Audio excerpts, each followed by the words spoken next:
Christmas രാവിൽ സ്വർഗം ഭൂമിയെ തൊട്ടപ്പോൾ മാലാഖമാർ ആദ്യമായി ആലപിച്ച ക്രിസ്മസ് ഗാനമാണ് ഇത്. ദൈവത്തിൻ്റെ മഹത്വവും മനുഷ്യൻ്റെ സമാധാനവും ഒന്നുചേർന്ന അത്ഭുതമാണ് ക്രിസ്മസ് എന്ന് ഈ വചനം നമ്മെ ഓർമ്മപ്പെടുത്തുന്നു.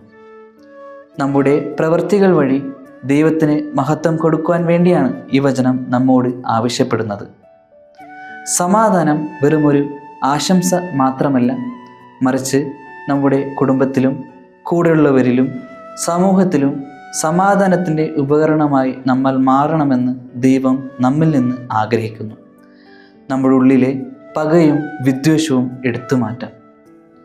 ദൈവത്തിൻ്റെ സ്നേഹം നമ്മിൽ പൂർണ്ണമായും ഉത്ഭവിക്കുമ്പോൾ മാത്രമാണ് ഈ ക്രിസ്മസ് അതിൻ്റെ പൂർണ്ണതയിലേക്ക് എത്തുകയുള്ളൂ. അങ്ങനെ ഈ വചനം നമ്മിൽ മാംസം ധരിക്കട്ടെ.